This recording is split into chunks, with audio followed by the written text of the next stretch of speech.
A 9-year-old boy with a split lip and no shoes pounded on the door of a biker clubhouse at midnight in Redwater County, Texas, and whispered 6 words that would turn 5 Marine veterans into federal fugitives. What are you doing out here all alone? Please don't This let isn't him a safe take me. place for someone like you. When Mac Donovan opened that door and saw bruises shaped like belt buckles covering the child's back, he had seconds to decide between the law that had failed this boy 3 times already, and the Marine Corps oath that said defend the defenseless. And what happened next brought me to my knees. Before we dive into this story, where are you watching this from right now? Drop your city in the comments below. I want to see how far this message of brotherhood, justice, reaches across America. And if you believe that real heroes don't always wear badges, sometimes they wear leather vests, ride Harleys, and choose honor over law when the law fails the innocent, hit that subscribe button. Now, let's get into the story of how a 9-year-old named Eli Hartley pounded on a clubhouse door in Redwater County, Texas at midnight and changed everything. The wire house sat under the I-45 overpass on the edge of town, a concrete bunker with a rusted chain-link fence and a single flickering bulb that buzzed like a dying insect. It wasn't on any map, didn't need to be. If you were supposed to find the Black Condors Motorcycle Club, you'd find it. If you weren't, you'd drive right past without ever knowing it was there. Inside, the air was thick with motor oil, cigarette smoke, and the kind of rough laughter that came from men who'd survived things most Americans only saw on the news. Mac Donovan. Mac, president of the Black Condors, former Marine Corps Staff Sergeant, 2 tours in Fallujah, Purple Heart he kept in a drawer and never looked at, leaned over the pool table, lining up a shot while Stone Cold argued with DeVito about whether a carburetor could be rebuilt drunk. "I did it in Kandahar with mortar fire overhead," Stone Cold said, arms crossed over a chest covered in scars and ink. 6'3", silent as death most days, former Army Ranger who'd lost count of how many doors he'd kicked in Afghanistan. "So yeah, DeVito, I can do it drunk in Texas." DeVito, former Air Force Security Forces, built like a bull, tattoo of an eagle covering his back, laughed and slapped the bar. "You rebuilt it wrong. That Humvee died 3 clicks later." "It got us home," Stone Cold replied flatly. End of discussion. Jojo, the club's wrench specialist and former Navy mechanic, shook his head from the corner where he was sharpening a knife with the kind of focus men learn when weapons are the difference between breathing and bleeding out. "You're both idiots," he muttered, southern drawl thick as molasses. "Engine doesn't care if you're drunk. It cares if you know what you're doing." Nate, 38, biker wife, mother of 2 grown sons, who'd left for college but still called every Sunday, wearing a Black Condor's old lady vest with patches that said Mama Bear and earned not given, poured whiskey into shot glasses and rolled her eyes. "Y'all sound like my kids arguing about video games." Mac smirked, a rare expression that meant he was relaxed. These were his brothers, men he'd bled with. Men who understood what it meant to come home from war and realize America didn't know what to do with soldiers who'd seen too much. The Black Condors weren't criminals. They were veterans who'd traded desert combat boots for leather and chrome, who'd found a new kind of formation riding Highway 45 instead of convoy routes through Helmand Province. This was family. This was home. Then the pounding started, not a knock. Not the polite tap of someone asking permission. 3 hard, desperate slams against the steel door, bang, bang, bang, like someone was trying to break through with their bare hands. Every head turned. The laughter died. Jojo's knife stopped mid-stroke. DeVito's hand moved toward his belt. Stone cold, straightened, 6'3" of coiled muscle and tactical awareness that never really left, even years after discharge. Mac set down his pool cue slowly, eyes locked on the door. His voice came low, controlled, the tone he'd used in Fallujah when telling Marines to check their corners. Stone. Side door. Stone Cold moved like smoke, circling toward the back entrance, hand already behind his jacket where a .45 rested in a shoulder holster he'd carried since Iraq. Mac approached the front door, boots heavy on concrete. Behind him, DeVito positioned himself near the light switch. Jojo slid into shadow, knife still in hand. Nate grabbed a first aid kit from behind the bar, instinct learned from too many years patching up bikers after bar fights and road accidents. Mac pulled the door open, and a child fell forward into his arms. 9 years old, maybe 10. Soaked to the bone, shivering so hard his teeth chattered. Barefoot, feet cut and bleeding from running on gravel, jeans torn at the knees, t-shirt clinging to his small frame like a second skin. But it was his face that stopped Mac's heart. Blood smeared across his chin from a split lip, left eye swollen, bruise blooming dark purple, mud caked in his hair, and his eyes, wide, terrified, the kind of fear Mac had seen in Iraqi children when insurgents rolled into their villages. The boy looked up at Mac, lips trembling, and whispered 5 words that made every man in that room go still. "Please, don't let him take me." Mac dropped to one knee instantly, hands visible, movements slow. The way you approach someone who's been hurt bad enough that sudden moves feel like threats. Hey, you're okay now, I got you. What's your name, son?"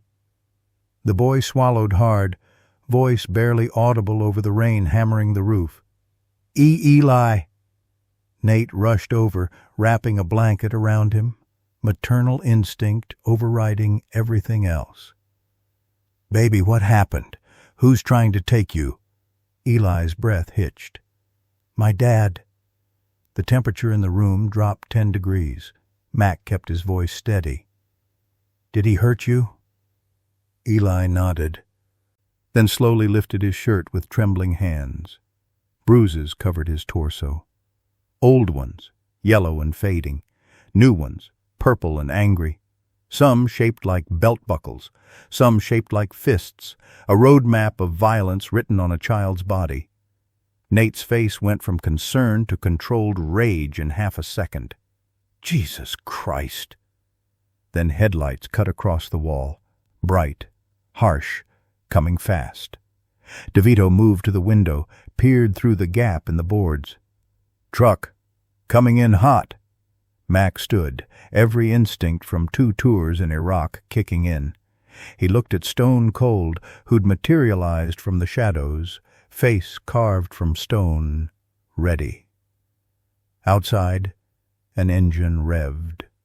A door slammed. Then a voice, drunk, angry, desperate, screamed through the rain. "Eli! I know you're in there! Get out here now!" Eli's entire body went rigid. His fingers dug into Nate's sleeve so hard his knuckles went white. His breathing came fast and shallow.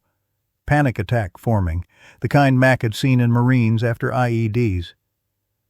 "He's gonna hurt me again," Eli whispered, eyes filling with tears. "Please don't let him take me, please." Mac's jaw tightened. He'd made a lot of decisions in his life. Some good, some that kept him awake at night. But this one was easy. He looked at his brothers. Stone Cold, DeVito, Jojo, men who'd sworn an oath to protect the innocent, even when the oath expired and the uniform came off. "Lights out," Mac said quietly. DeVito hit the switch. The wire house went dark. "Stone, back door. Circle around. Jojo, with me. DeVito, you guard Nate and the kid." Nate pulled Eli close, whispering, "You're safe now, baby. These men, they don't let anyone hurt kids. Not on their watch." Mac moved toward the door, muscle memory from Fallujah taking over. Clear the threat, protect the civilian, assess the situation. Outside, the voice came again, louder, more unhinged. "You think you can hide him? He's mine. You hear me? Mine." Mac's hand rested on the door handle.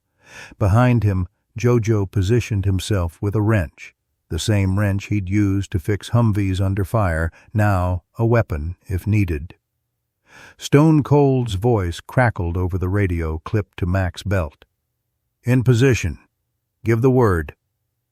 Mac looked back at Eli one more time, a terrified child who'd run through a Texas rainstorm at midnight, barefoot and bleeding, to find strangers and beg them for protection.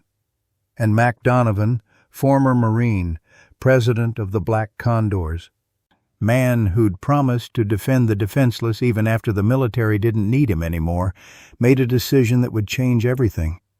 He opened the door and stepped into the rain. Behind him, Eli whispered into the darkness, "Please don't let him take me." And Mac whispered back, not turning around, voice carrying the weight of every promise he'd ever kept. He'd have to go through every single one of us first. The door swung shut, and the Black Condors prepared for war. The rain drummed against the wirehouse roof like 1,000 fists trying to break through. Inside the darkened clubhouse, Nate held Eli close, feeling his small body shake. Not from cold, but from the kind of terror that lives in your bones long after the danger passes. She'd seen this before. Her own cousin had those same eyes 20 years ago, before the state finally removed her from a house where love came with conditions and bruises came without warning. "Eli, baby," Nate whispered, voice steady despite the fury building in her chest. "I need you to tell me something. Has he hurt you before?" Eli nodded, silent tears cutting clean tracks through the mud on his face. "How long?" Since Mama died," his voice cracked. 2 years ago. Cancer." Nate's heart broke. 2 years. 730 days of this child waking up afraid, going to bed terrified, living in a house that should have been safety but was actually a war zone. DeVito stood guard by the window watching the truck outside, watching the man, Eli's father, stumble around the parking lot, yelling obscenities into the Texas night. "This guy's wasted," DeVito muttered. "Can smell the whiskey from here." Through the back door, Stone Cold's voice came low over the radio. "Mac, I got eyes on him.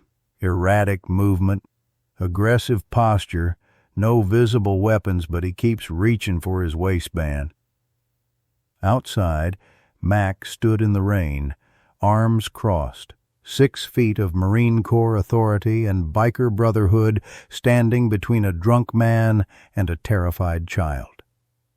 Jojo flanked left, wrench in hand, moving like the Navy had taught him. Silent, efficient, always aware of exits and angles. The father, 30s, beer gut, wearing a stained work shirt from some warehouse job he probably couldn't keep, stumbled toward Mac, finger pointing like a weapon. "You got my boy in there. That's my son. You can't keep him." Mac's voice came calm, controlled. "He's safe. That's all that matters right now." "Safe? I'm his father. He needs to learn respect, needs to learn what happens when you run away." "Learn?" Mac took 1 step forward, and somehow that single step carried more threat than any weapon. "He's got scars on his back shaped like your belt buckle. That what you call teaching?" The father's face twisted. "You don't know shit about raising kids. I know you don't raise them with your fists." Inside, Nate was conducting her own investigation. Years working as a school nurse before she married into the Black Condors had taught her how to read the signs, the flinches, the downcast eyes, the way trauma lives in small bodies. "Eli, has anyone tried to help you before? Teachers? Doctors?" Eli's answer came small, broken. "They came once, the lady from Child Services." "What happened?" "Daddy told her I fell off my bike. Made me say it too. Said if I told the truth, he'd—" Eli couldn't finish. Didn't need to. "And she believed him? She wrote stuff down, looked around the house. Then she left." Eli looked up at Nate with eyes that had already learned the cruelest lesson, that adults don't always protect you, even when they're supposed to. "She said she couldn't prove anything." Nate felt something crack inside her chest. The system had been there, had seen this child, had suspected, and had walked away because paperwork and evidence mattered more than a 9-year-old's terrified eyes. She pulled Eli closer. "I'm not leaving, baby. You understand me? I'm not walking away." DeVito turned from the window. "Nate, we got a problem." "What?" "Father just pulled out a cell phone. He's calling someone." Nate's stomach dropped. "Police?" "Probably." Outside, Mac heard it too, the father's slurred voice saying, "Yeah, I'm at some biker clubhouse under the I-45 overpass. They got my boy. They won't give him back. Send someone, please." Mac's jaw tightened. Smart move. Drunk, but smart. Call the cops, claim kidnapping, make the bikers look like criminals, and himself look like a concerned father. The father grinned through the rain. "They're coming. And when they get here, Eli's coming home with me." "And you?" He pointed at Mac. "You're going to jail for kidnapping." Stone Cold's voice crackled. "Mac, we got maybe 10 minutes before county sheriff rolls up." Jojo moved beside Mac. "What's the call, Prez?" Mac stood there in the rain, water running off his leather vest, the Black Condor's patch on his back, the one that said 1% because they'd chosen to live outside the rules that failed people like Eli. He thought about Fallujah, about the Iraqi children he'd seen caught in crossfire, about the ones he'd saved and the ones he couldn't, about coming home and realizing that evil didn't just live in desert war zones. It lived in American houses where fathers hurt sons and the system looked the other way. He thought about the oath he'd taken. "I will support and defend against all enemies, foreign and domestic." This was domestic. This was an enemy, and this child needed defending. Mac turned and walked back toward the clubhouse. The father yelled after him, triumphant. "Yeah, that's right. Run! Won't matter. He's mine!" Inside, Mac found Eli wrapped in Nate's arms, DeVito standing guard, and a choice that would define everything. "Nate," Mac said quietly. "Document everything. Photos of every bruise. Record him talking about what happened. Get it all." "Why?" "Because when the sheriff gets here, we're not hiding. We're not running. We're showing him exactly why we're not giving this kid back."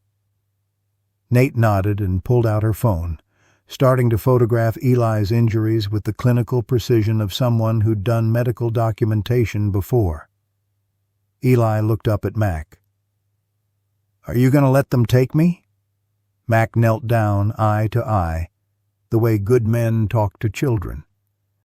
"Eli, you see these men in this room?" Eli nodded. "Every single one of us has been to war. Iraq, Afghanistan, places where bad things happen and people need protecting. And you know what we learned? What? That some battles don't end when you come home. Some battles are right here.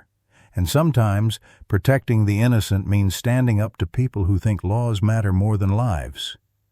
He placed a hand on Eli's shoulder. "So no, we're not letting them take you. Not unless we know you're safe. And right now, you're not safe with him." Outside, sirens began to wail in the distance. DeVito looked at Mac. "Here we go." Mac stood. "Brothers, we don't resist. We cooperate. But we make damn sure that Sheriff sees what we saw. We make damn sure he knows why we're doing this." Stone Cold's voice came over the radio. "And if he doesn't listen?" Mac looked at Eli, 9 years old, barefoot, bleeding, terrified, and made a promise he'd keep, even if it meant going to jail. "Then we make him listen." Blue lights began to flash against the wirehouse walls, and the black condors prepared to face the law they'd once sworn to uphold. For a child, the law had already failed. 2 Redwater County Sheriff's cruisers pulled into the gravel lot, headlights cutting through rain like search beams hunting for guilt. Deputy Marshal Clayton Webb stepped out first. 42. Former Army MP, 20 years with the department, seen enough domestic calls to know the difference between criminals and protectors. He adjusted his campaign hat against the rain and assessed the scene. 1 drunk civilian yelling, 4 bikers standing in formation, and a clubhouse that probably held more firepower than he wanted to deal with on a Tuesday night. His partner, Deputy Sarah Chen, 30, sharp, trained negotiator, radioed dispatch. "We're on scene. Multiple subjects. Requesting backup and CPS standby." The father stumbled toward Webb, pointing wildly. "They got my boy! In there! They won't give him back!" Webb held up a hand. "Sir, I need you to calm down. What's your name?" "Marcus Hartley. That's my son, Eli. These bikers kidnapped him." Webb looked at Mac, who stood calm in the rain, hands visible, non-threatening but unmovable. "That true?" "No, sir," Mac said, voice steady. "Child showed up at our door around midnight, injured, asking for protection from his father. We called it in soon as we assessed the situation." "You called it in?" Webb's eyebrow raised. "I don't have a report. Made the call 5 minutes ago, to CPS emergency line." Mac nodded toward Nate, who appeared in the doorway holding a phone. "Got the reference number if you need it." Webb's expression shifted slightly, not quite belief, but consideration. "And the child's injuries?" "Documented. Photographed. Multiple contusions consistent with repeated physical abuse." Marcus Hartley exploded.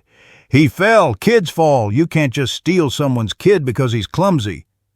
Webb turned to him, patience wearing thin. "Mr. Hartley, when's the last time you had a drink?" "What's that got to do with the—" "Answer the question." Marcus wavered. "Couple hours ago, so what? I'm allowed to have a beer in my own—" "You're drunk. You're on someone else's property, and you're making accusations without evidence." Webb looked at Deputy Chen. "Keep him here. I'm going inside." Mac stepped aside. "Door's open, Deputy, but the boy's scared. He's been through enough tonight." Webb approached the clubhouse slowly, professionally, hand near his weapon but not on it, the posture of a man trained to de-escalate. Inside, the scene wasn't what he expected. No drugs, no weapons visible, no chaos. Just a 9-year-old boy wrapped in blankets, holding hot chocolate, surrounded by bikers who looked more like guardian angels than outlaws. Nate stood. Deputy Webb. You know me? You spoke at my son's school 3 years ago. Career day. She handed him her phone. These were taken 20 minutes ago. Webb scrolled through the photos. His jaw tightened with every image. Belt marks, handprint bruises, a split lip, a blackened eye, the unmistakable evidence of sustained, deliberate violence. Jesus, he muttered. Eli looked up at him, eyes wide. Are you going to make me go back? Reveal. Webb knelt down, taking off his campaign hat, the gesture cops make when they're talking to a victim, not a suspect. Son, what's your full name? Eli James Hartley. And that man outside, that's your father? Eli nodded. Did he do this to you? Eli's voice came small. Yes, sir. Has he done it before? Since Mama died. 2 years. Webb looked at Nate. You called CPS? Yes, sir. Reference number Delta 7792. Dispatcher said emergency response would be here within the hour. Webb stood, processing. Outside, Marcus Hartley was yelling at Deputy Chen, threatening lawsuits, demanding his son, slurring about rights and property and how nobody could tell him how to raise his boy. Webb walked back outside. Mr. Hartley. I need you to step over here. Not until you get my son. Now! Something in Webb's voice made Marcus stumble over. Webb pulled out a breathalyzer. Blow. I don't have to.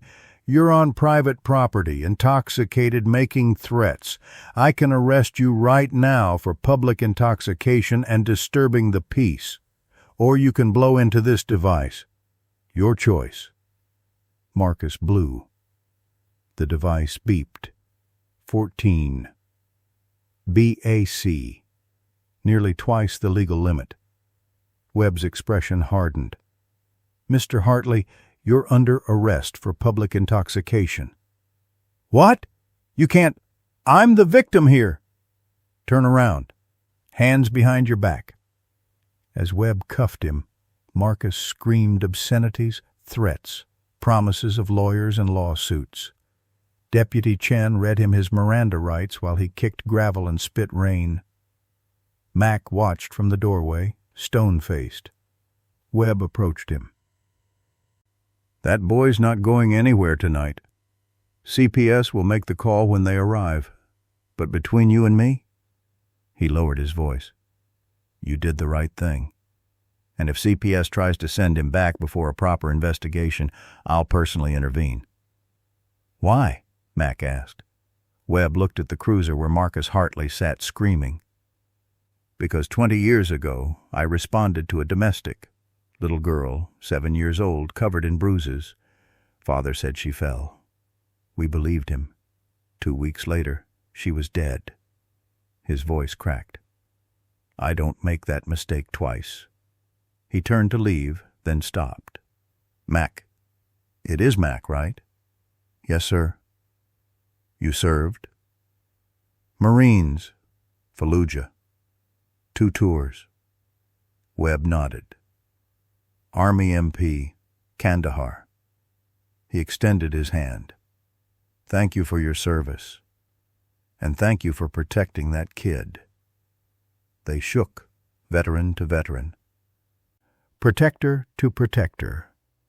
As the cruiser pulled away with Marcus Hartley still screaming in the back, Mac walked inside and found Eli crying into Nate's shoulder. He's gone, baby, Nate whispered.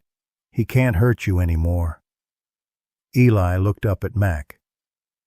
Is it over? Mac wanted to say yes, wanted to promise that the system would work, that justice would prevail, that everything would be okay. But he'd seen too much to lie to children. Not yet, he said honestly, but we're not done fighting either. Outside, rain continued to fall on Redwater County, washing the gravel lot clean, but not erasing what had happened in the dark. And in a clubhouse under an overpass, 5 bikers made a silent vow. Whatever came next, Eli wouldn't face it alone. The CPS caseworker arrived at 2:47 a.m. in a sedan with a dented bumper and bureaucratic exhaustion in her eyes. Her name was Linda Martinez, 53, 26 years with Texas Child Protective Services, seen more broken children than she could count, saved some, lost others, carried the weight of both.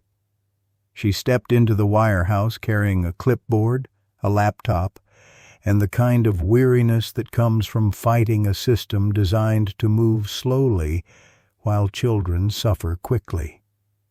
Nate met her at the door. "Ms. Martinez? You're the one who called?" "Yes, ma'am." "He's inside. Name's Eli Hartley. 9 years old. Multiple injuries consistent with sustained physical abuse." Linda's expression didn't change, not because she didn't care, but because showing emotion in this job meant drowning in it. "Father's Marcus Hartley. Just got arrested by Deputy Webb." Public intoxication. Linda nodded, unsurprised. This isn't the first time we've had contact with that family. Those 7 words landed like a grenade in the quiet clubhouse. Mac, who'd been standing in the corner giving the women space, stepped forward. "What did you just say?" Linda looked at him, read the Marine Corps tattoo on his forearm, the President patch on his vest, the controlled fury in his eyes. "I said we've had prior contact." "How many times?" Linda hesitated. Privacy laws, confidentiality. But something about the way these bikers had protected this child made her decide that paperwork mattered less than truth. She opened her laptop and pulled up a file that made Mac's blood run cold. Case number 2019-04-1847, Hartley, Eli J. Initial report, April 2019. Reporter, elementary school teacher. Allegation, suspicious bruising on arms and back. Outcome, unsubstantiated. Father provided medical explanation, fell from bike. Case, number 2020-02-0934, Hartley, Eli J. Initial report, February 2020. Reporter, emergency room nurse. Allegation, fractured wrist, pattern inconsistent with stated cause. Outcome, unsubstantiated, insufficient evidence for removal. Case number 2021-09-2156. Hartley, Eli J. Initial report, September 2021. Reporter, school counselor. Allegation, child disclosed. Dad gets angry sometimes. Outcome, case closed. Child recanted statement. 3 cases, 3 reports. 3 times the system had knocked on Marcus Hartley's door, looked at Eli's bruises, and walked away. Nate's voice shook. "You knew. You knew he was hurting that baby and you left him there?" Linda's professional mask cracked. "We didn't have enough evidence. Every time we investigated, Marcus had an explanation. Eli wouldn't talk. No witnesses would come forward. And Texas law requires clear and convincing evidence of abuse before we can remove a child." "He's got belt marks on his back," Nate shouted. "I see that now. But when we investigated before, we didn't see them. Or he hid them, or explained them away." Linda's voice carried the exhaustion of fighting an impossible war. "I have 47 active cases right now, 47 children at risk, and I've got funding for maybe half the home visits I need to do. So yes, some kids fall through the cracks, and I hate it. but I can't change a system that's been broken since before I started." Mac spoke quietly, dangerously. "So what happens now?" "Now I document his current injuries, interview him, then make a recommendation about placement. And if you recommend he goes back, I won't." Linda looked at Eli, curled up in Nate's arms, finally sleeping. "Not this time. But here's what you need to understand. Even if I recommend removal, it goes to a judge. That judge has to rule on emergency custody. Then it goes to family court for a longer-term determination. And Marcus Hartley has rights. Parental rights. Constitutional rights." "What about Eli's rights?" Stone Cold asked from the corner, voice like gravel. Linda met his gaze. "In Texas family law, parents have more rights than children. That's just the reality." She spent the next 90 minutes documenting everything, photographing injuries, recording Eli's statement, quiet, halting, heartbreaking. The boy described years of violence in a voice so small it barely carried across the room. "He gets mad when I'm too loud, when I don't clean right, when dinner's not ready, when I cry." Eli wiped his eyes. "Mama used to stop him, but when she died, there was nobody." "Did anyone at school know?" Linda asked gently. "Mrs. Patterson, my third-grade teacher. She asked about bruises once. I told her I fell." "Why didn't you tell her the truth?" "Because Daddy said if I told, he'd hurt me worse, and nobody could protect me." Eli looked at Mac, at the bikers who'd formed a protective circle around him. "But maybe they can." Linda closed her laptop. "I'm recommending immediate removal, emergency foster placement." "No," Nate said. Linda blinked. "Excuse me?" "He stays here, with me." "Ma'am, you're not a licensed foster parent. Then license me. Emergency placement, kinship care. I don't care what you call it, but this child is not going to a stranger's house tonight." Nate's voice carried the authority of a woman who'd raised 2 sons and wasn't about to lose a third. "He's safe here. He's comfortable here. And these men have protected him better in 3 hours than the state has in 3 years." Linda looked around the clubhouse, at the bikers. Veterans, all of them, men who'd sworn to defend the defenseless, at the makeshift bed they'd created, at the first aid supplies, at the way they circled this child like wolves protecting pack young. She made a decision that would probably cost her job. "All right, emergency kinship placement under trauma-informed care exception, 72 hours. Then we reassess?" Mac extended his hand. "Thank you." Linda shook it. "Don't thank me yet. Marcus Hartley will fight this. He'll get a lawyer. He'll demand his son back. And unless we build an airtight case, some judge might give in to him." "Then we build the case," Mac said simply. As Linda left, she turned back. "Why are you doing this? You don't even know this kid." Mac looked at Eli, sleeping peacefully for maybe the first time in 2 years, and remembered the words of a Marine Corps general who'd once told him, "Your mission doesn't end when the deployment ends. It ends when the defenseless are defended." "Because somebody has to," Mac said, "and it might as well be us." Linda drove away into the Texas night, leaving behind a boy who'd finally found protection and 5 bikers who'd just declared war on a system that failed children in the name of procedure. Outside, rain began to slow.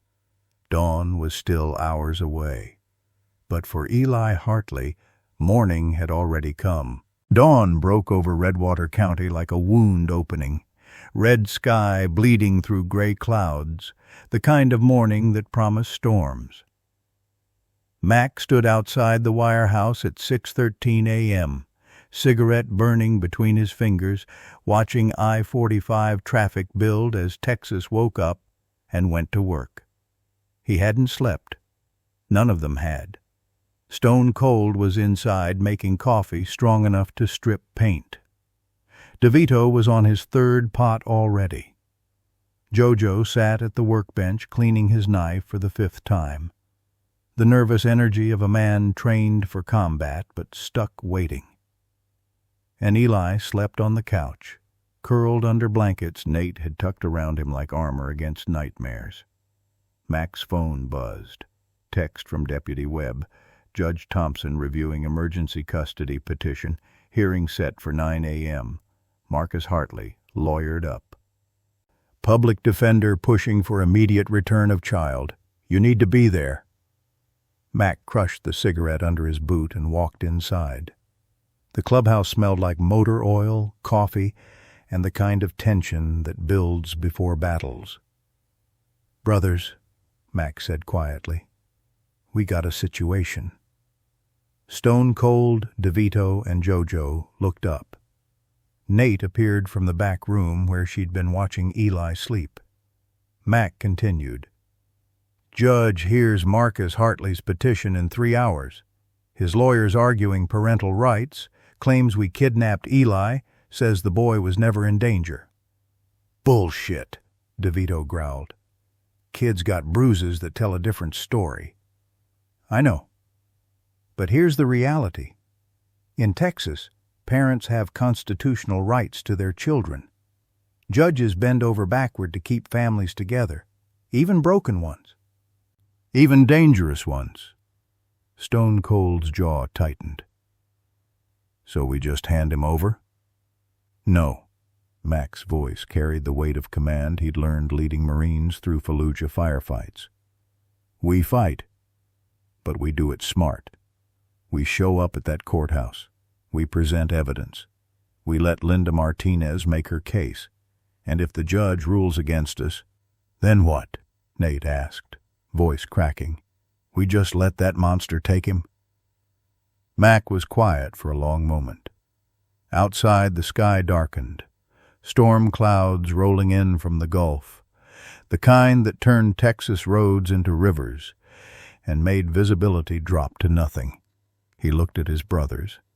Men who'd survived IEDs and ambushes, men who'd come home to an America that didn't know what to do with warriors, men who'd found family in a motorcycle club because blood relatives hadn't understood what war does to souls. "Then we make a choice," Mac said slowly, "between what's legal and what's right." The room went silent. Jojo spoke first, his southern drawl carrying steel underneath. "In Fallujah, we had rules of engagement. Couldn't fire unless fired upon. Couldn't protect civilians unless we had clearance." He looked at Mac. "But you know what I learned? Sometimes rules get people killed, and sometimes doing right means breaking wrong rules." DeVito nodded. "Air Force taught me chain of command, follow orders, trust the system." He cracked his knuckles. "But the system abandoned us when we came home with PTSD, and the VA didn't give a damn. So yeah, I'll break rules for a kid the system already failed." Stone Cold, always the quietest, always the most dangerous, stood up. "Rangers taught me one thing. Leave no one behind.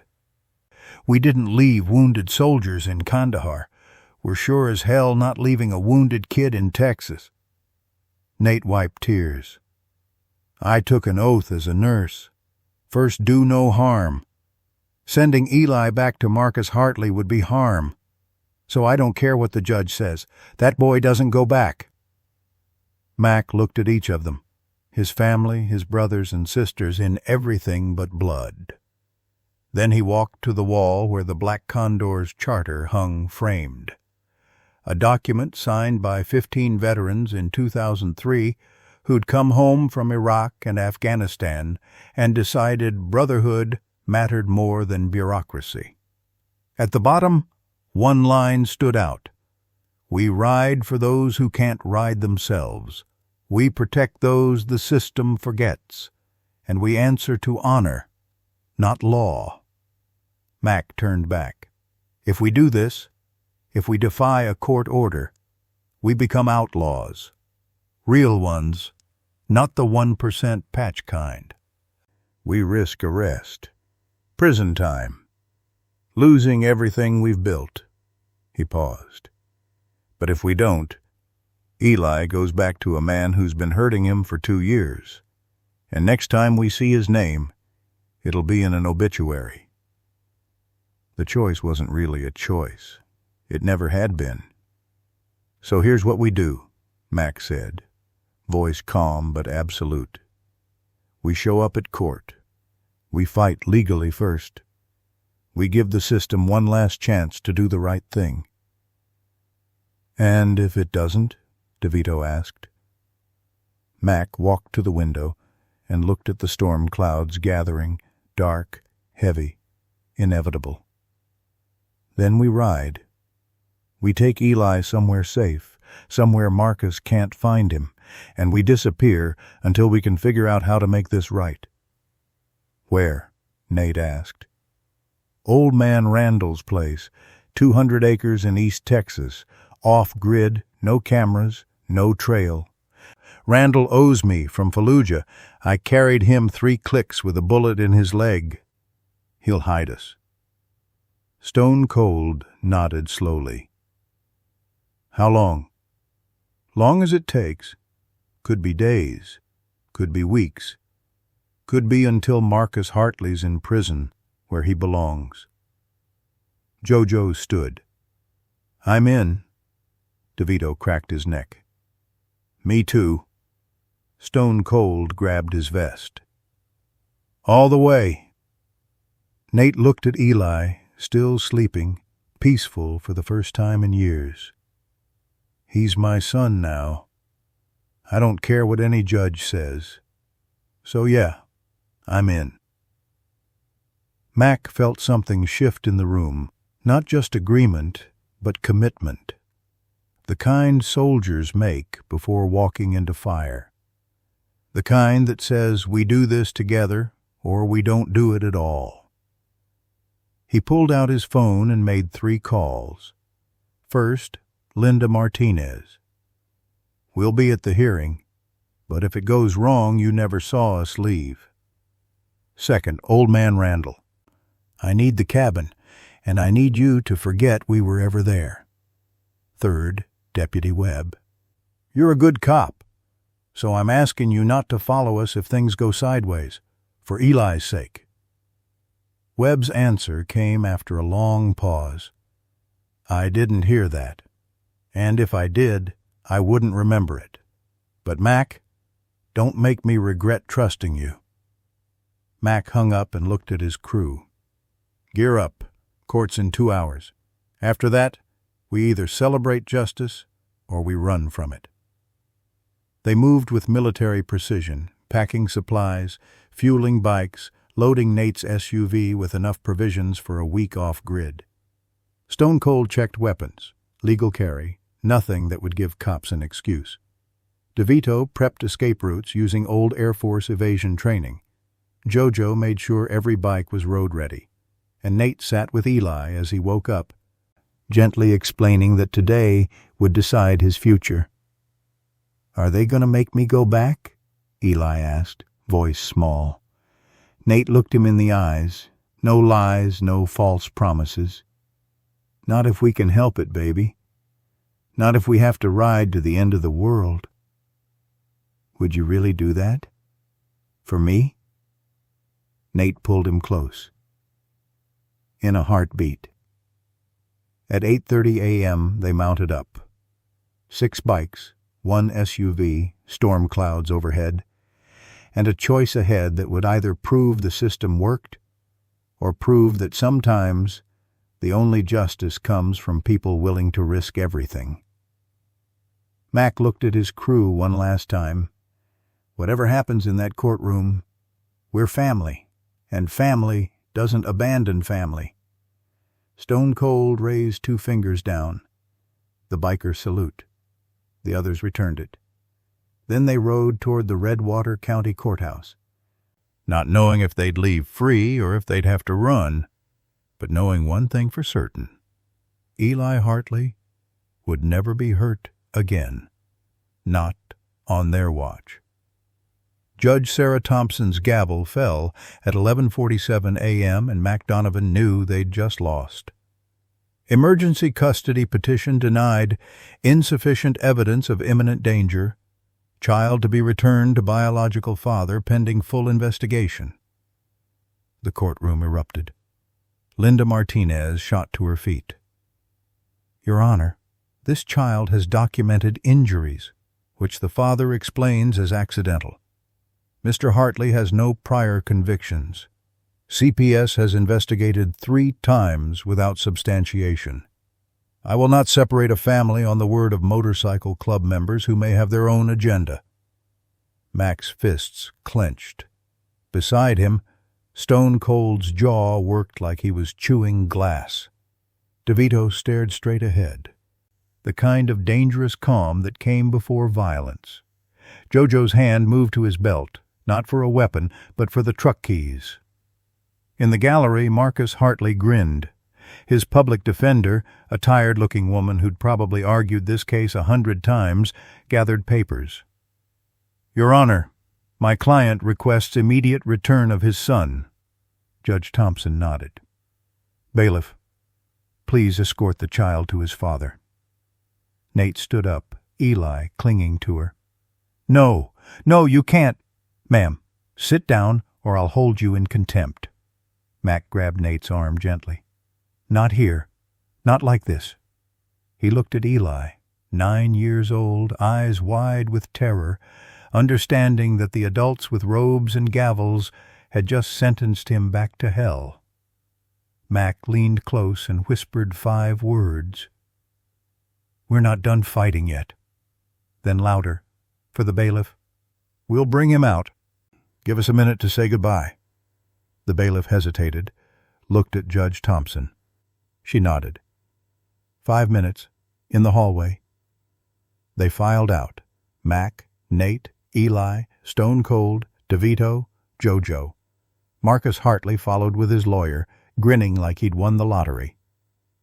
In the courthouse hallway, fluorescent lights humming overhead, American flags in the corner, a portrait of Lady Justice watching blindly, Mac made a decision. He knelt in front of Eli. You trust me? Eli nodded, tears streaming. Then when I say run, you run to Nate's truck. You understand? But the judge said, I don't care what the judge said. Mac's voice was steel wrapped in velvet. You asked me last night if I'd let them take you. I said no, and I meant it. Marcus Hartley stepped forward. All right, that's enough. Boy, let's go. Mac stood, blocking him. He's not going anywhere, the judge ordered. I heard what the judge ordered, and I'm telling you, over my dead body. Marcus sneered. You're breaking the law. Good. Mac nodded to Stone Cold. What happened next took 4 seconds. Stone Cold moved between Marcus and the exit. DeVito grabbed Nate and Eli and started moving toward the stairwell. Jojo blocked the bailiff who'd started running toward them. And Mac, former Marine, Purple Heart recipient, man who'd survived Fallujah by making split-second decisions, grabbed Marcus Hartley by the collar and said one sentence that would haunt courtrooms for months. Come after him, and you'll wish you'd died in that rain. Then he shoved Marcus backward into his lawyer and ran. The courthouse exploded into chaos. Alarms blared. Bailiffs shouted. Judge Thompson screamed for someone to stop them, but the Black Condors had trained for extractions in war zones. This was just Texas with better roads. They burst through the courthouse doors into pouring rain, the storm that had been threatening all morning finally unleashed, turning downtown Redwater into a gray blur. Nate's SUV was already running, Eli in the back seat. The bikes roared to life in unison, Harleys screaming defiance into the storm. "Go!" Mac shouted. They peeled out of the courthouse parking lot just as deputies ran out, radios crackling, confusion buying precious seconds. Mac's radio crackled. "Route?" Nate's voice. "Taking Industrial Road toward Highway 90. You got my 6? "Always." They carved through downtown Redwater at speeds that would have gotten them tickets on a normal day. But this wasn't normal.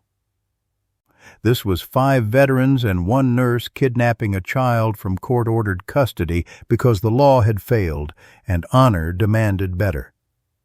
Behind them, sirens erupted. Blue lights reflected in rain puddles. Deputy Webb's voice came over the radio frequency they'd given him. "Mac, I got 6 units pursuing. County sheriff's putting out an APB. State police are mobilizing." "Where are you going?" "Can't tell you." "Smart."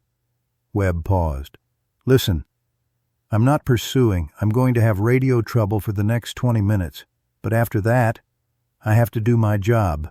You understand?" "Copy that." "And Webb, thank you. Don't thank me. Just keep that kid safe." The convoy hit Industrial Road, abandoned factories, rusted rail yards, the part of Texas that progress forgot. Perfect terrain for evasion. Stone Cold pulled alongside Mac. Rain streaming off his helmet, he gave hand signals. 2 units closing from north, 3 from east. Mac signaled back. Split formation. Regroup at mile marker 47. The bikes separated, DeVito and Jojo peeling east to draw pursuit, Stone Cold staying with Mac to protect Nate's SUV. In the back seat, Eli watched through rain-streaked windows as police lights multiplied behind them. "Are they going to catch us?" Nate gripped the wheel tighter. "Not if I can help it, baby." She took a hard right onto an access road that hadn't been maintained since the Clinton administration. Potholes, gravel, mud. The SUV fish-tailed but held. Behind her, Mac's Harley roared through the same turn like it was born for chaos. The police cruisers weren't as lucky. 2 tried to follow. 1 got stuck in mud. The other hydroplaned and spun out, but more were coming. Always more. Mac's phone buzzed. Text from Jojo. "Drew off 4 units, heading to Old Man Randall's via Route 12. See you there." Then DeVito. 3 on me. Leading them toward Mexico, then doubling back. Go dark for 2 hours. They were fracturing, splitting up to divide pursuit, regrouping later. Classic military evasion. Stone Cold pulled alongside Mac again, shouted over the rain and engines, "How far?" 40 miles. Through the worst roads in East Texas, in a storm, with half the county chasing us. Stone Cold grinned. The first time Mac had seen him smile in 3 years. Just like Kandahar. Except in Kandahar, we had air support. True. But in Kandahar, we weren't protecting a kid who actually matters. Fair point. They rode through hell, rain turning roads into rivers, visibility dropping to 20 feet. Every turn a gamble between escape and wreck. Nate drove like she'd learned from bootleggers, taking turns that shouldn't be possible in an SUV that heavy. Behind them, sirens faded, then returned, then faded again. The police were searching, but the storm was on the bikers' side. At mile marker 47, they regrouped. Jojo and DeVito appeared from different directions, both soaked, both grinning like wolves. "Lost 'em in the rail yards," Jojo reported. "Led 3 units to the county line, then doubled back through private land," DeVito added.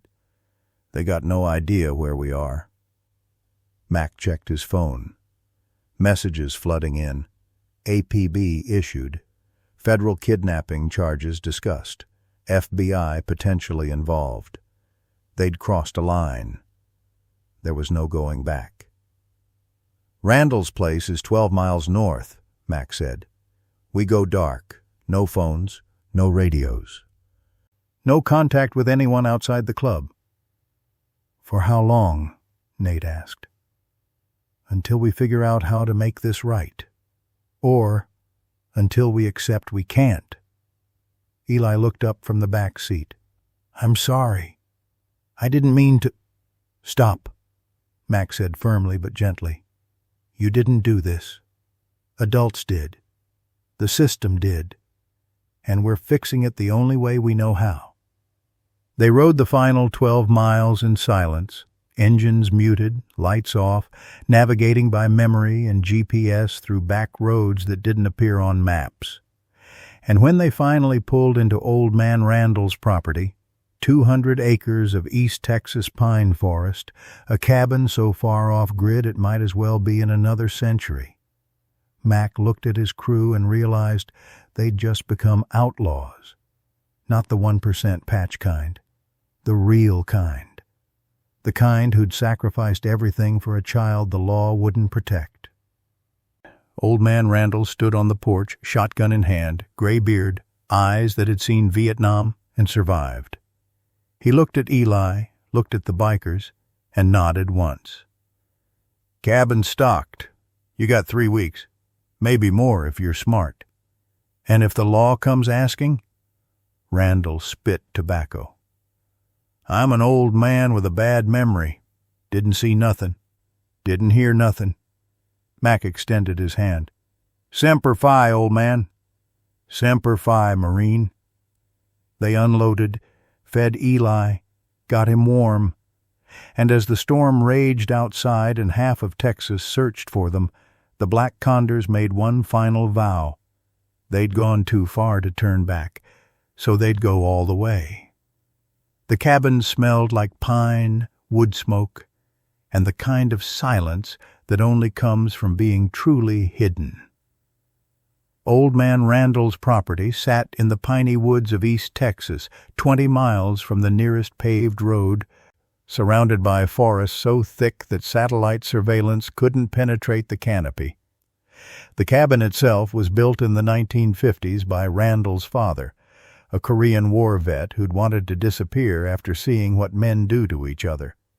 It had no internet, no cell service, a landline that only Randall knew the number to, solar panels hidden under camouflage netting, a well that pulled clean water from an aquifer untouched since the Ice Age. It was perfect. Mac stood on the porch at sunrise the next morning, coffee in hand, watching fog roll through the pines. Behind him, inside the cabin, Eli slept on a cot near the fireplace. Nate slept in a chair beside him, hand on his shoulder, maternal instinct refusing rest. Stone Cold appeared beside Mac, silent as always. "Perimeters secure, motion sensors set. If anyone comes within a mile, we'll know." "Good." "DeVito's monitoring police scanner. They're still searching, but they've moved the net south, thinking we headed toward Mexico. That'll buy us time." "How much?" Mac took a long sip of coffee. "Not enough." The reality was settling in. They'd kidnapped a child from court-ordered custody. Federal charges were likely. FBI involvement probable. Even if they proved Marcus Hartley was abusive, they'd still broken the law in ways that couldn't be undone. "You regret it?" Stone Cold asked. Mac looked through the window at Eli. Sleeping peacefully. No nightmares for the second night in a row. Not for a second. "Good." because I'd follow you into worse. You already did. Fallujah, Ramadi, that mess in Sadr City. Stone Cold almost smiled. That was easier. Enemy wore different uniforms. Here, the enemy wears robes and carries gavels. Inside, Eli woke to the smell of bacon and eggs, Jojo cooking on a cast-iron stove older than all of them combined. The boy sat up slowly, disoriented, then remembered. He was safe, hidden, protected by people who'd chosen him over their own freedom. "Morning, kid," Jojo said, flipping eggs. "You like scrambled or fried?" "Scrambled, please." Eli's voice was still small, but less afraid than it had been. Nate stirred awake, immediately checking him over. "You okay, baby?" "Yeah, I slept good." "Nightmares?" "No, ma'am." That was progress. Trauma didn't heal overnight, but safety helped. DeVito came in from the back room where he'd been monitoring the scanner. "News is calling us armed and dangerous. Says we're a domestic terrorist motorcycle gang that kidnapped a child." Mac's jaw tightened. Of course they are. Linda Martinez released a statement, though. Said the judge made a mistake, that Eli was in legitimate danger. CPS is reopening the investigation. That'll help, eventually. But right now, we're still fugitives. Eli looked up at Mac, eyes wide. "What's a fugitive?" Mac knelt beside him, always at eye level, always honest. "Means we broke the law to keep you safe. And now, we have to hide until we can prove we were right." "Will you go to jail?" "Maybe, but that's not your problem." "It feels like my problem." Mac placed a hand on his shoulder. "Eli, listen to me. Adults make choices. We made ours, and we'd make it again. You didn't ask for any of this. Your father did. The system did, not you." Tears welled in Eli's eyes. "Why are you doing this? You don't even know me." Nate answered before Mac could. "Because someone has to. And because family isn't who you're born to, it's who shows up when you need them." Over the next 3 days, life in the cabin found a rhythm. Mornings were quiet, coffee, breakfast, lessons. Nate homeschooled Eli using books Randall had stored from when his own kids were young. Stone Cold taught him how to tie knots, military style. Jojo showed him basic engine mechanics. DeVito taught him how to throw a punch properly, just in case. And Mac taught him something more important, how to stand up straight, look someone in the eye, and believe he mattered. "You see these men?" Mac said one afternoon while they walked the property line. "Every single one of them came home from war broken. PTSD, nightmares, anger they didn't know what to do with. The VA didn't help. The government said thank you for your service and walked away." "What did they do?" "They found each other, built a family, decided that if the system wouldn't take care of them, they'd take care of each other." Mac looked at Eli. "That's what we're doing for you, because we remember what it feels like to be abandoned." Eli was quiet for a long moment. Then, "Can I stay with you? Forever?" Mac wanted to say yes, wanted to promise that they'd figure it out, that somehow this would end with Eli safe and the Condors free. But he'd learned in Iraq not to make promises he couldn't keep. "I don't know, little man, but I promise we'll fight for it." That night, while Eli slept, the adults gathered around the table, maps spread out, news articles printed from Randall's ancient dial-up connection. Legal documents Linda Martinez had smuggled to them via Randall. Marcus Hartley's pushing for federal kidnapping charges, Nate read. Says we're a dangerous gang. His lawyer's playing the victim card hard. Any good news? DeVito asked. Linda got 2 more witnesses to come forward. Teachers who'd seen Eli's bruises, a neighbor who heard screaming, and the ER doctor who treated him in 2020 is willing to testify that his injuries were consistent with abuse, not accidents. Mac leaned back. That's enough for a new hearing. But it doesn't erase what we did. So what's the play? Stone Cold asked. Mac was quiet for a long time. Then, we turn ourselves in, on our terms. With media present, we bring Eli to court with Linda and the new witnesses. We force the system to see what it missed. They'll arrest us, Jojo said. Probably. We'll go to prison. Maybe. And Eli? Mac's voice hardened. If they send him back to Marcus after everything we've done, I'll break out of whatever cell they put me in and finish this. Nate reached across the table and squeezed his hand. We do this together. All of us, Stone Cold added. To the end, DeVito agreed. Jojo nodded. Family first. They spent the next 4 days preparing, gathering evidence, documenting Eli's healing, both physical and emotional, recording his statement on video in case something happened, and on the 7th day, Mac made the call. Deputy Webb answered on the 2nd ring. Mac? Yeah. Where are you? Can't say, but I want to turn myself in. On my terms. I'm listening. Media present. Linda Martinez present. New evidence presented. And I want guarantees that Eli doesn't go back to Marcus until a proper investigation is complete. Webb was quiet. I can't guarantee that. I'm a deputy, not a judge. Then get me someone who can. Another pause. Give me 24 hours. You got 12. Mac hung up and looked at his family.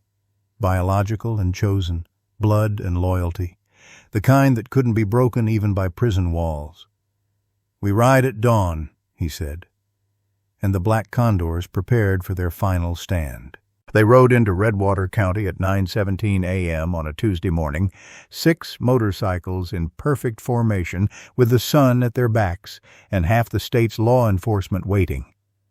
The courthouse square was chaos.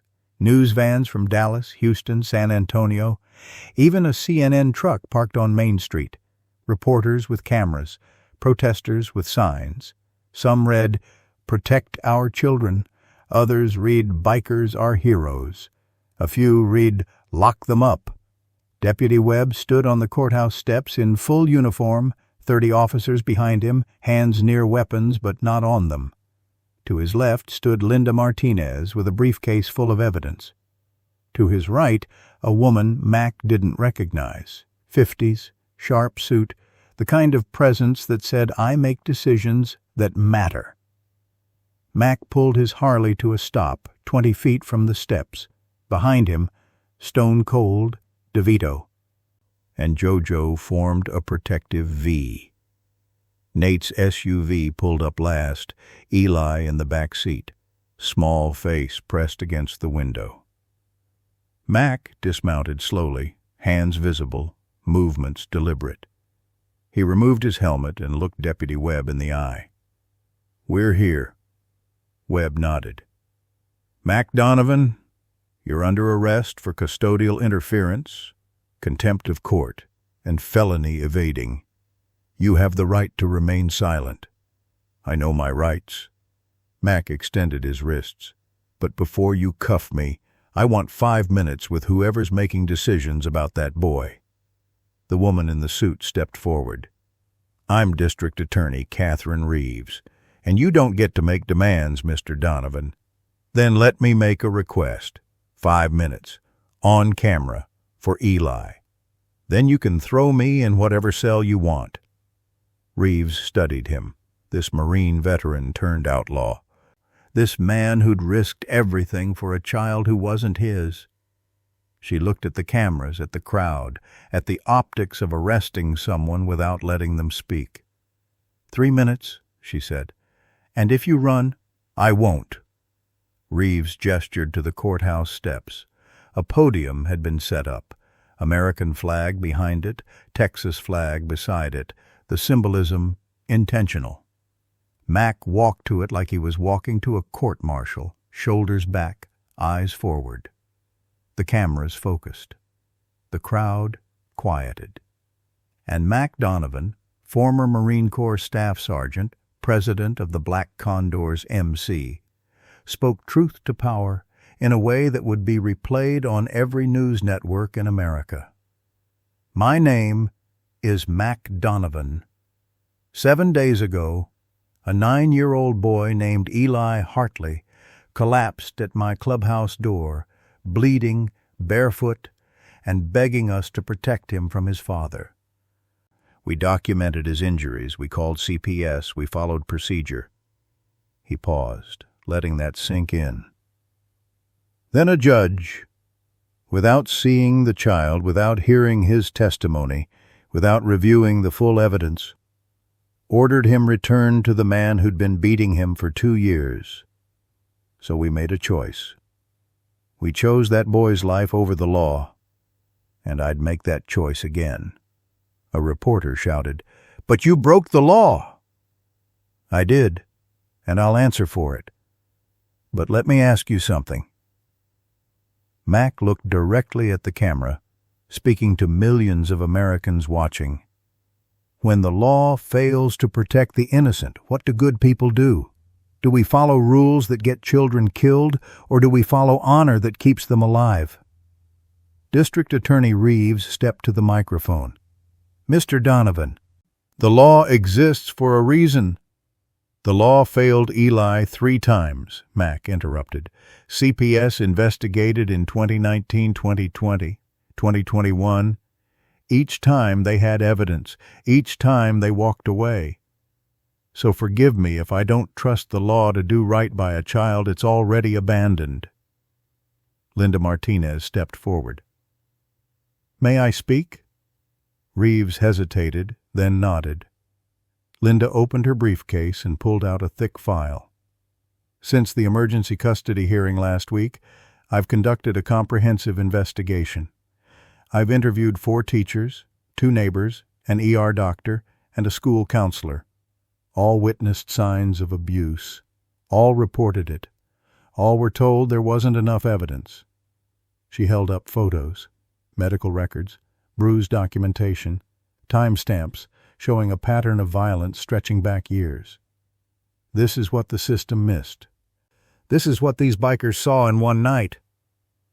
A reporter called out, "Where's Marcus Hartley?" Reeves's expression tightened. Mr. Hartley is currently under investigation for... He fled, Deputy Webb interrupted, stepping forward. Marcus Hartley left Texas 3 days ago. We have warrants for his arrest for child abuse, custodial interference, and evading investigation. He's currently believed to be in Oklahoma. The crowd erupted. Cameras flashed. Reporters shouted questions. Mac felt something crack open in his chest, not victory, but vindication. The system had finally done the bare minimum. Webb continued. An emergency hearing was held this morning. Based on new evidence, Judge Thompson reversed her custody decision. Eli Hartley has been placed in temporary foster care pending resolution of his father's criminal charges. Nate's SUV door opened. She stepped out, holding Eli's hand. The boy walked forward slowly, cameras tracking every step, until he stood beside Mac. Mac knelt down, eye to eye, always respect. You okay? Eli nodded, then did something that made every reporter, every cop, every person in that square stop and stare. He wrapped his arms around Mac's neck and whispered loud enough for the microphones to catch. Thank you for not letting him take me. Mac held him, this broken boy who'd learned to trust again, and whispered back, "I promised you'd be safe. I keep my promises." District Attorney Reeves watched this, the hardened veteran and the traumatized child, the kind of image that would define her career, and made a calculation. She stepped to the microphone. "Mr. Donovan, you violated the law. There's no question about that. But given the circumstances, given that the child's safety was genuinely at risk, given that the system failed in its duty to protect, and given that you turned yourself in voluntarily, I'm recommending the following." She looked at Mac. 30 days in county jail for contempt of court. Suspended sentence for custodial interference, provided you comply with all future court orders, and a formal apology to the court. Mac stood. "What about my brothers?" "Same deal. They cooperate, they comply, they serve their time." "And Eli?" "Emergency foster placement with Ms. Nate Garrett." Reeves looked at Nate. "Provided she completes emergency foster certification within 60 days. Nate's hand flew to her mouth. "You're letting me keep him?" "Temporarily. Long-term custody will be determined after Mr. Hartley's criminal case concludes, but given the child's attachment and your demonstrated care, the court sees no reason to separate you." Eli looked up at Nate. "Does that mean I can stay?" Nate knelt beside him, tears streaming. "Yeah, baby, it means you can stay." The crowd erupted in cheers, not for the law, but for justice, for the difference between rules and righteousness, for the proof that sometimes breaking bad laws is the only way to enforce good ones. Deputy Webb approached Mac with handcuffs. "You know I have to." "I know." Mac extended his wrists. As Webb cuffed him, gently, respectfully, he whispered, 30 days. You'll survive. And when you get out, that kid will still be there. That's all I need to know." Stone Cold, DeVito, and JoJo stepped forward, accepting their own arrests with the calm of men who'd faced worse in war. As they were led toward police cruisers, reporters shouted questions, cameras flashed, and America watched 5 veterans get arrested for saving a child the system had failed. But before Mac was placed in the cruiser, he turned back to Eli one last time. The boy stood with Nate, holding her hand, wearing a jacket someone had given him that was too big, but warm. And on that jacket, pinned carefully, was a small patch, black and silver, shaped like angel wings. The words, "Protected by black condors stitched in gold thread." Mac raised 2 fingers, pointer and middle, and pointed them down. The biker's salute, the promise, the code. Eli raised his own small hand and returned it, tears on his face, but a smile breaking through. And as the police cruiser pulled away, Mac Donovan, Marine outlaw protector, knew that 30 days in jail was a small price to pay for a child's life. Because some promises are worth any cost, and brotherhood means never leaving anyone behind. 32 days later, Mac Donovan walked out of Redwater County Jail into Texas sunshine and the roar of 50 motorcycle engines. The parking lot was packed. Not just the black condors, but chapters from Dallas, Houston, Austin, even Oklahoma. Word had spread through the biker community, veteran clubs, independent riders, even some cops who rode on weekends. They'd come to honor men who'd done what they'd all wished they could, stood up when the system sat down. Stone Cold stood at the front, freshly released 3 days earlier, wearing his colors and a grin that said he'd survived worse. DeVito and JoJo flanked him, free on the same suspended sentences Mac had received. But it was the person standing between them that made Mac stop breathing. Eli. 11 weeks after running through rain to a biker clubhouse, the boy looked different, clean, healthy, wearing jeans that fit and a black Condors t-shirt that someone had custom-made in his size. His face had filled out. The bruises were long gone, and his eyes, those eyes that had been full of terror, now carried something Mac had never seen there before. Hope. "Hey, little man," Mac said, voice rough from emotion he wouldn't name. Eli ran. Didn't walk. Ran straight into Mac's arms, and held on like he'd learned that holding on was how you kept good things from disappearing. "You came back," Eli whispered. "I promised, didn't I?" Behind them, Nate appeared, wearing a black Condors old lady vest, official patches, the kind earned through loyalty and love. She'd completed her emergency foster certification, passed home visits, proven to social workers that sometimes family is built in clubhouses and forged in storms. "He's been counting the days," Nate said, smiling through tears. "Cross them off on a calendar like you were deployed." Mac held Eli at arm's length, studying him. "You doing okay?" "Better. Ms. Linda says Daddy got arrested in Oklahoma. He's not coming back for a long time." "Good." Mac looked at Nate. "And you? They giving you any trouble?" "CPS visits every week. But they see how he's doing. School, therapy, actually smiling. And they're happy. Judge Thompson even apologized. Said she learned something." "What's that?" "That sometimes people who look dangerous are the safest bet." Reveal. The ride back to the wirehouse was ceremonial. 50 bikes escorting Mac home like a military funeral in reverse, honoring life instead of mourning death.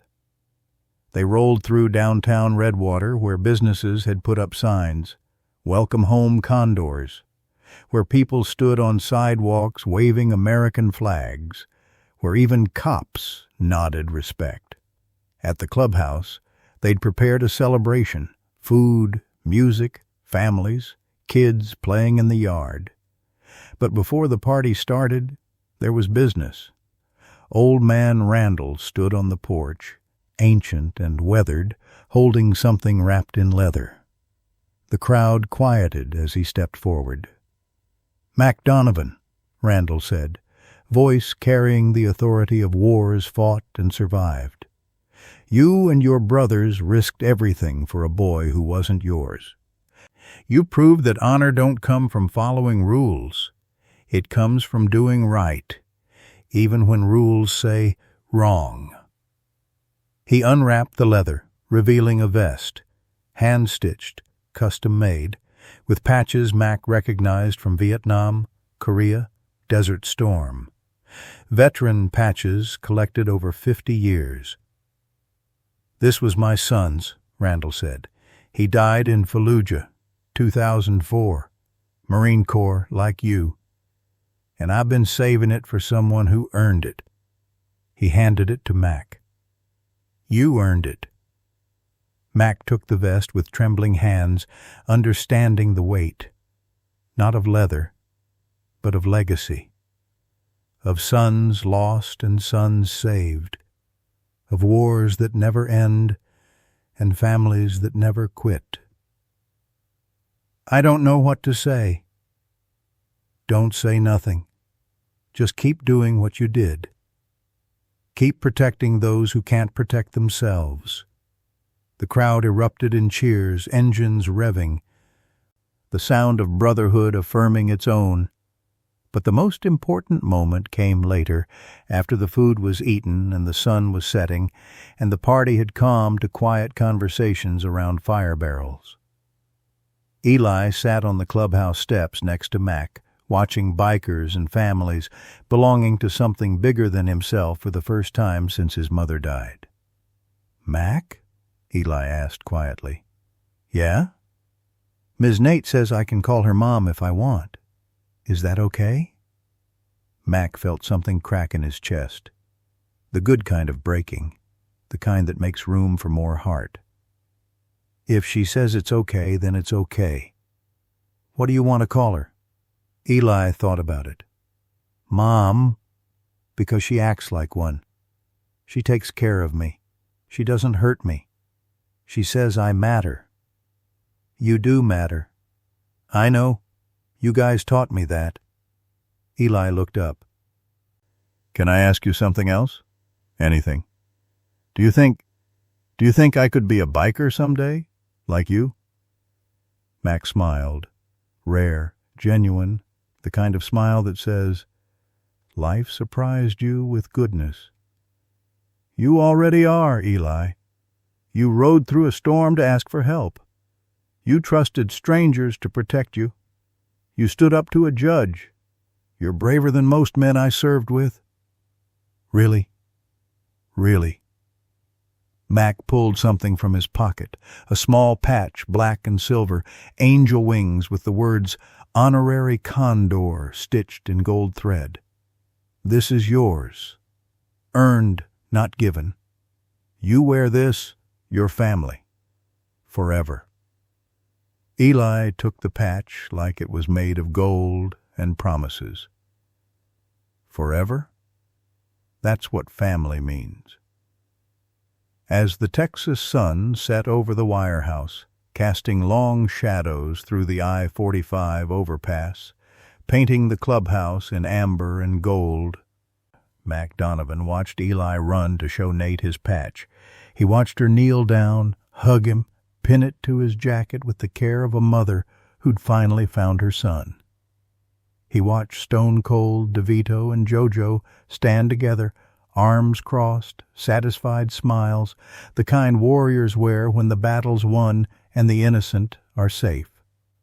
And Mac understood something he'd learned in Fallujah but had forgotten in civilian life. The war never ends. Evil doesn't quit. Systems fail. Laws break good people and protect bad ones. But brotherhood is eternal. When a biker becomes your friend, they're your friend forever. When a club becomes your family, they're your family for life. And when good men decide that protecting the vulnerable matters more than following rules that fail them, that's when America remembers what honor looks like. 3 months later, the paperwork came through. Marcus Hartley sentenced to 8 years in Texas State Prison for child abuse, evading arrest, and assault. Parental rights terminated. No appeal. Nate's adoption of Eli Hartley finalized. Legal, permanent, official.